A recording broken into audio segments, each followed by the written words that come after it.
some of these individuals that undergo these procedures and they come to the office head held high. Oh my God, what a change of that kid. Like 19-year-old kid had a rhinoplasty and a chin implant by John. Right. Comes in and is like, how you doing?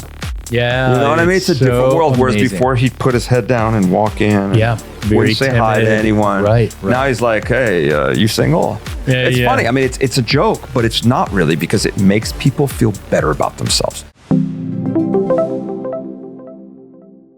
And it's no different than today's topic.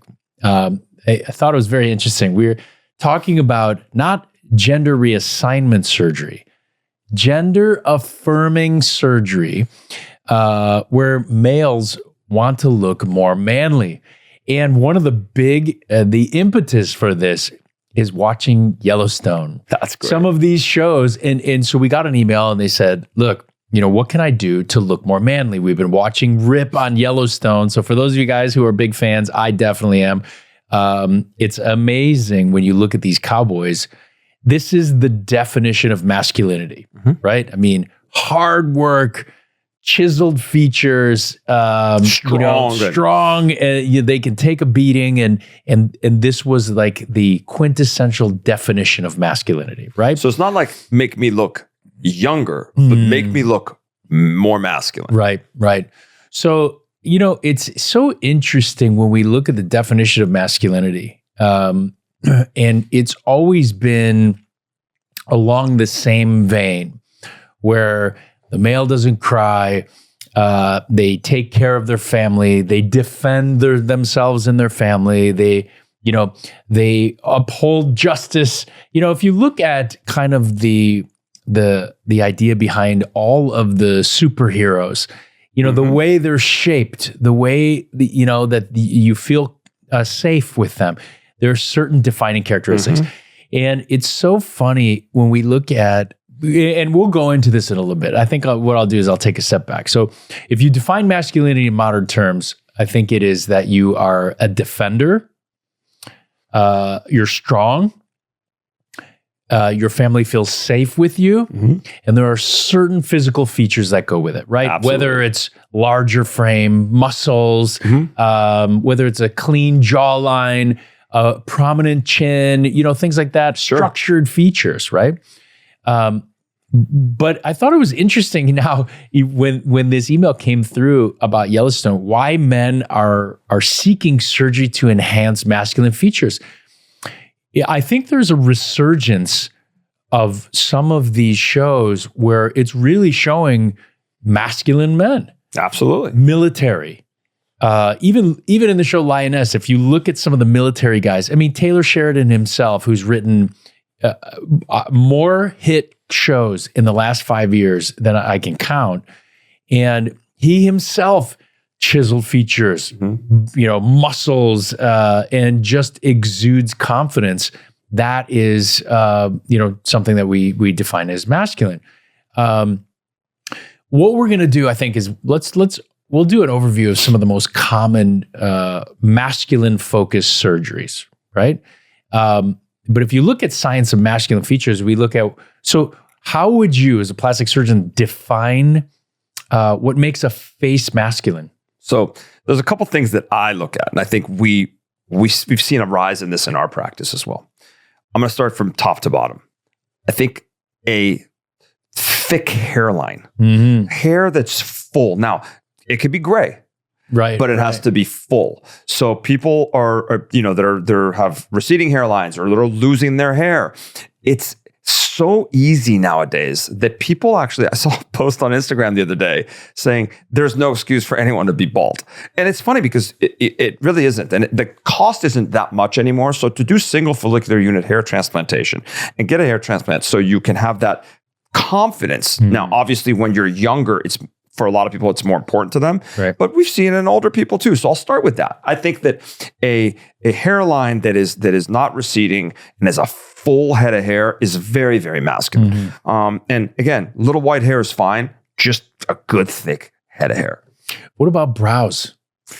It's interesting. We see masculine features. So in studies that compare thinning brows versus thicker brows, the thicker brows are often seem more masculine. Absolutely. And but so, it doesn't matter if it's a little heavier. right. A heavy brooding brow, I think, is masculine, right? We don't want it arched like a female. Right. And so brow lifts are not necessarily the most popular, but they are a component. And we'll go back to this in a little bit. But some of the key features beyond that, masculine features, high cheekbones, the ridge, so forehead ridge, the brow ridge, sometimes a heavier, more protruding ridge gives the illusion that the person is solid, that it is more masculine. Absolutely. And then we talk about chin and jawline. Jawline and chin is probably as important as anything. Right. Because that real, prominent jawline, to me, and to everyone, it's a very masculine feature. Now, some people don't have that. And that's something that can be taken care of via surgery. In my opinion, the best way to do it. But some people add a little bit of filler to the jawline or try to accentuate the jawline to make it better. But I think you can agree with this is you've been doing more facelifts on the 45 to 65-year-old male more than ever. Yeah. I think this last year, was a bump like I've never seen before. And I think a lot of it has to do with that. They want that they want to look really good and very masculine again. Right. It's redefining especially the jawline, but cheekbone and chin. I mean, those three go hand in hand with each other. Strong chin, very important. Exactly. And I wanted to go back to the brow component. So let's say, again, going top down, sometimes, again, a heavier brooding brow is masculine. But sometimes when there's hooding at the lateral or outer portion of the eye, almost to the point where it obstructs your vision, the first thing that people jump to is say, I'm going to need an upper blepharoplasty and I remove extra skin. That can help partially. But sometimes the better thing to do is something called a temporal brow lift. And we're not talking about raising the entire brow. We're talking about raising the tail of the brow. Because masculine tends to be straight across. So if you have a heavier brooding brow, but straight across, a thickened brow, but we're rotating that outer aspect, tends to be very masculine. Absolutely. Now, when we're adding volume, so let's say we talk about cheekbones, right? When we talk about adding volume to the face, it's completely different in males than females. Very much so. And so you'll notice a male that's aging that is extremely healthy, let's say they're 15% or 12% body fat and less, they will form a diagonal line right in the mid-face. And it's because there's a certain fat pocket that atrophies first. And so they'll see a little ridge that's right by the laugh line, and then they'll see another little ridge. So peak, trough, peak. And that trough can be filled with volume. So we're not saying overdo it. It's just to fill it so you still look manly and strong and youthful. Right. And then, nose has been such a powerful tool for looking masculine. Right? Absolutely. And can't be a dainty little nose. It's not gonna work. I mean, look, you want it's a solid feature. It has to balance with the rest of your face, but to have a more chiseled or structured nose tends to be more masculine. So the idea is, whether the profile is straight or has a slight little hump, because that can be masculine. A little hump can be masculine. And whether the nose is at balance or slightly longer, believe it or not, that's masculine, been shown to be masculine too. And then the rotation of the nose, we want to be at about 95 degrees, right? So we don't want the nose to droop, but we also don't want it to be rotated as in a female's nose, right? Female, we want 98 to 102 degrees. Males are 95 to 98, something like that. Absolutely. Then we talk about the jawline itself, right? And this is right now we're only focusing on the face. We haven't even gotten to the rest of the body, and I'll let you chime in there. But when we talk about accentuating the gonion or the submandibular angle, that's the angle of the jaw that's nearest to the ear. The goal is to create structure and width enough where there is a drastic drop off between the angle of the mandible and then the tissue around it. And, you're carving out that jawline. Now, whether it's done with filler, whether it's done with fat, whether it's done with facial implants, it depends on what the patient starts off with. The chin, to me, again, the easiest thing to do is filler, but to me, the best thing to do is chin augmentation or a genioplasty where you advance the patient's own bone. We usually don't do that unless the patient has a severe retrusive or short chin beyond a centimeter. Because to bring that out and just do an implant, sometimes you run into some issues with the shape. But one of the easiest things to do, and the most commonly paired surgery with a rhinoplasty, is rhinoplasty and chin augmentation. And the combo of those two can make you look so much more masculine. In fact, there's 2 patients I can think of in the office that it's been so, and I think I'm talking about. Absolutely. These young gentlemen it's such a game changer, not just the nose, but nose and chin. The amount of confidence these two have from when they first walked in to now is mind blowing. Right? Very true. And it's irregardless of age for that. It could be an 18-year-old boy or it could be a 50-year-old man, and it's really just changes their whole look. And the interesting part is that there was such a rush for men to grow beards. One, because all of these shows, a beard is very masculine. Right. But a lot of them did it because they needed to hide a smaller chin. Yeah. And so you can't really my see point here. And what you do is you also use the beard to define a jawline. Some people, what they do is they shave the hair along the side to define the jaw. Shave the hair of the neck. And it gives you that look. Even if they taper it into the neck, it gives you the illusion that you have that jawline. And that's why I think I've seen such a rush towards getting a neck lift, even in younger individuals that have a lack or lack of definition or an ill-defined neck. Sometimes you can try to perform liposuction all you want, but if the anatomy of the neck does not allow itself for a proper definition, then what we call a deep neck lift is the only option. For younger individuals, let's say especially, if you still have good skin quality and, we're talking about people in their 30s, you've got great skin quality, you could actually do a deep neck and create that jawline just through an incision under the chin. Wow. You don't even have to do anything behind the ears. Once we approach, mid to late 40s and things like that, the combination of doing under the chin and behind the ears is a great option. And it's usually required, right? Because there's excess skin. Right. But as far as the face, I think, I've kind of gone over the key aspects of the manly or masculine appearing features.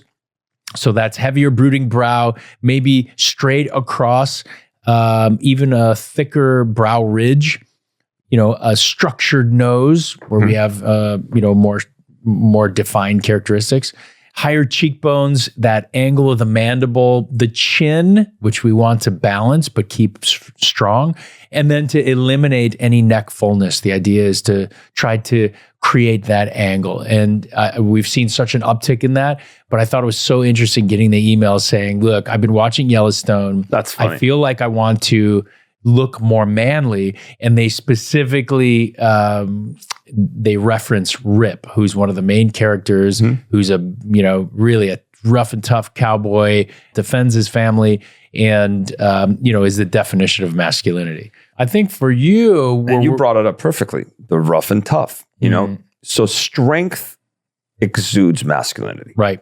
So somebody that manly makeover is going to require strength, meaning you need to have muscles. You need to show that you have muscles, the arms, the triceps, the latissimus, the traps, all of these things have to be defined. Now, obviously the best way to do it is get into the gym, but there are tricks and we have them. M-Sculpt is a muscle building device that you can put on your arms to build biceps. Right. It actually makes you do bicep curls, right. 10,000 of them in 30 minutes.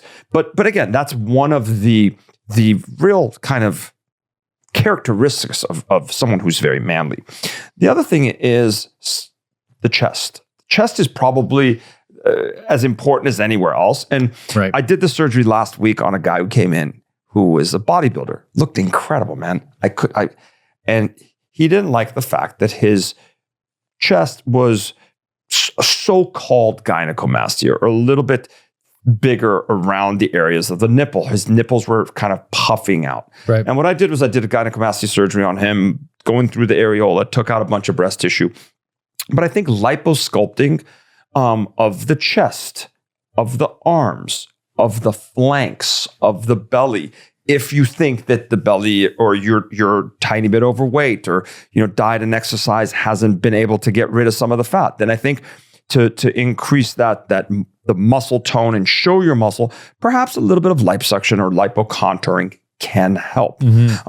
Again, I don't think the overly skinny look is the way to go for the manly makeover. I think you need to still have muscles, but I think that's important. And then the other thing is if you do have a lot of extra skin or a lot of extra weight, sometimes, it's not uncommon to do a tummy tuck on a man, which it makes them exude confidence, have their shirt off, wear bathing suits, things like that. People, a lot of the manly makeovers is so they're confident in getting in a bathing suit again. Yeah.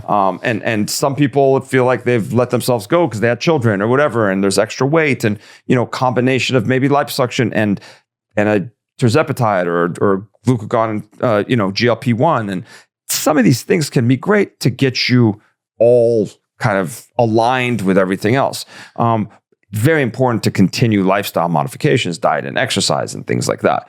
But I think that when it comes to body, those are the major ones, unless you think I'm missing something. No, Luke, I thought it was interesting that you really focused on chest first, because the one thing, if you look at Rip in Yellowstone, the guy put on weight, right? But he's barrel chested. So guy looks a little bigger, looks pretty formidable. And I totally agree with you. I think the more we can eliminate feminine features, right? Breast. The idea is to make it appear like you have more muscle. If you had to pick, because I know that you do this quite often, I think if my top 3 masculine characteristics, what you would think on a masculine body, one that we could control, right? 1, you're right, is chest. 2 is the flank. It's that V, right? It's the V, right? You create that V in back, and that tends to be very masculine. If you look at any superhero, they, the back's shaped like a V. Absolutely. The third is the inguinal. That's exactly what I was going to tell you. Right? And it's right in front. It's kind of, where the oblique muscle twists around and it forms that V in front. Very well defined, and it's interesting because if you do a lot of liposuction for a man and a woman are very different. Definitely. The way you carve out, imagine if you were given a piece of soap and you said, carve out a man's body, carve out a woman's body. Woman's body goes hourglass. Man's body goes like a V. Yep. Very, very different. Yep. Women that come and do liposuction, they want to maintain their curves or even accentuate them at times. Men that come and do liposuction, they want to be either straight like this or like a V. Yeah. Very, very different. And it's important because, again, we're trying to bring out their masculine characteristics versus, more feminine characteristics. So yes, I think probably top 3, those are them. I would say chest by far. Again, because without clothes and with clothes. Right. You can cover up your belly and your flanks with clothes on, but your chest, it really kind of shows clothes hang and drape on the way everything fits. Whether it's a t-shirt or a dress shirt or you're dressing like a cowboy, any of it, if this area is too big or pushes out too far, most men are very uncomfortable with how they dress because of that. So that's probably number 1, and then flanks, and then the midsection. Yeah. Yeah, listen, I think those are great. Again, liposuction, great option. Lipoabdominoplasty, great option. One thing that we find more common in males than females is the amount of intra-abdominal fat. And I'm going to say a little trick out there. Obviously, we want to get you into the gym and things like that, but there is a peptide, or there's a group of peptides that are growth hormone receptor agonists that ultimately will push boost your own natural growth hormone production. And so these are the ipamorelin, tesamorelin, sermorelin. Tesamorelin is really great at reducing intra-abdominal fat, right? We've had, how many patients have you had that you tried doing liposuction on? Or you just won't. The stomach really bows out. Or you just won't do it. Right? You're like, listen, I can't do surgery on you because you've got a belly that's coming out to here. Yeah. Your amount of fat is about this much, but everything's inside. You're right.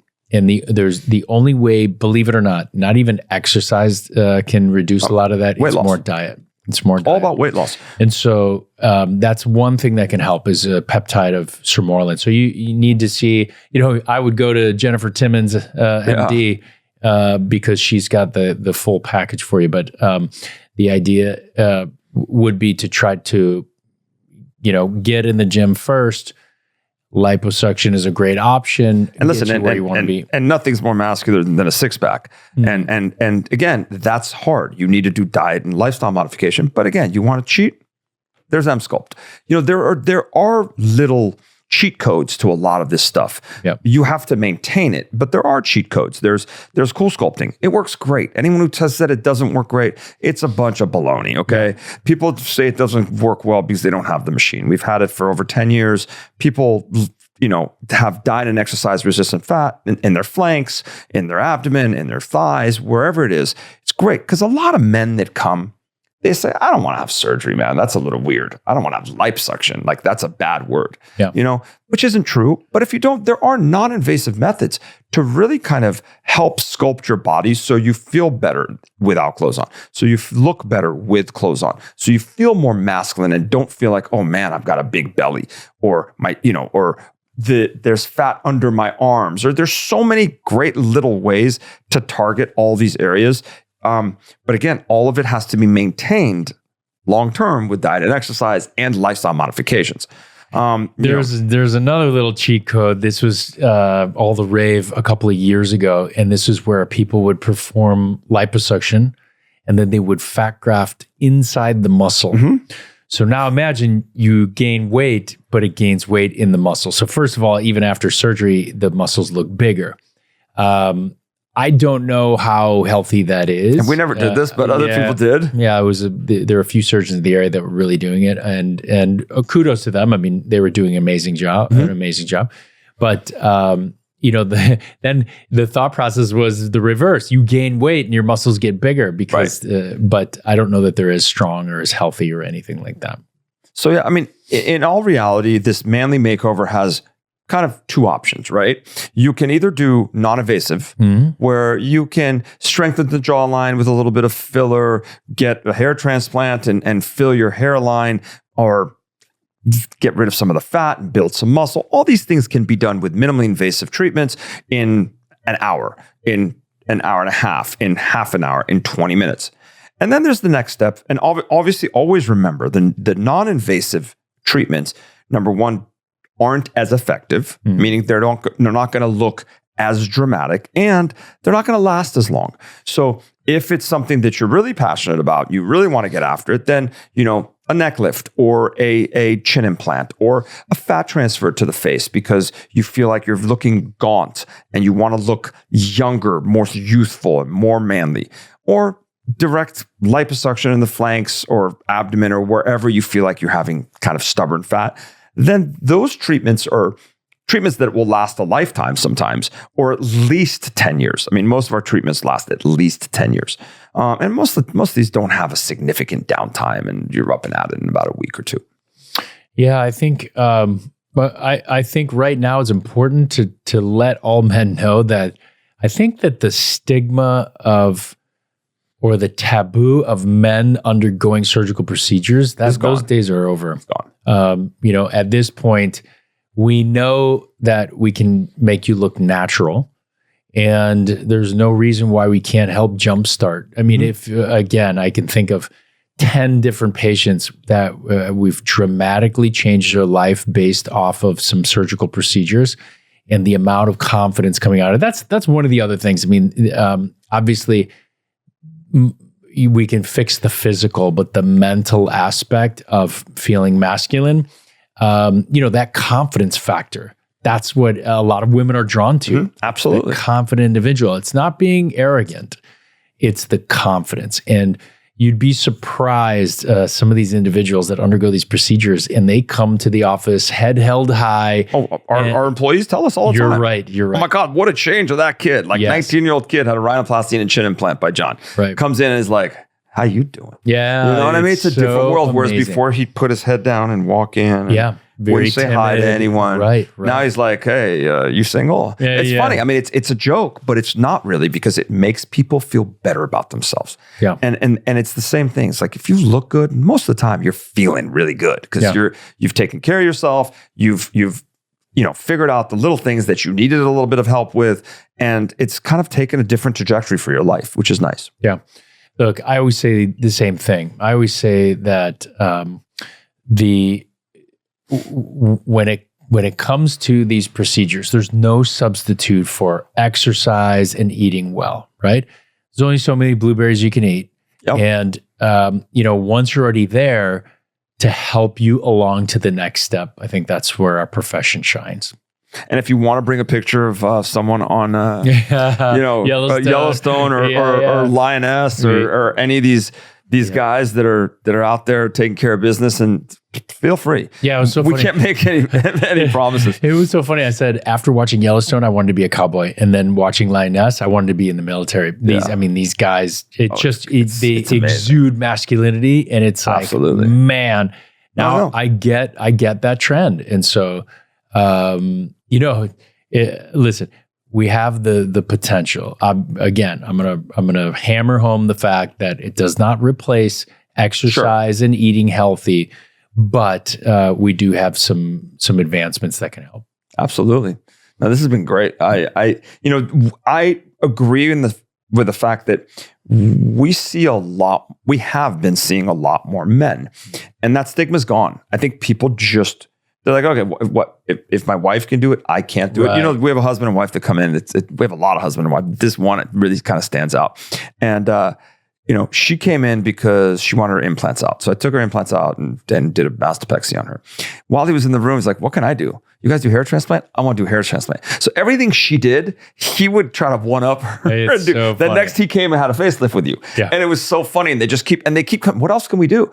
Because it makes them feel good. Yep. And they don't look like they've had anything done. They just feel better. And I think that one of their kids is going to get married, so they really want to have the glow up. And there's nothing wrong with it. I really don't. They take care of themselves.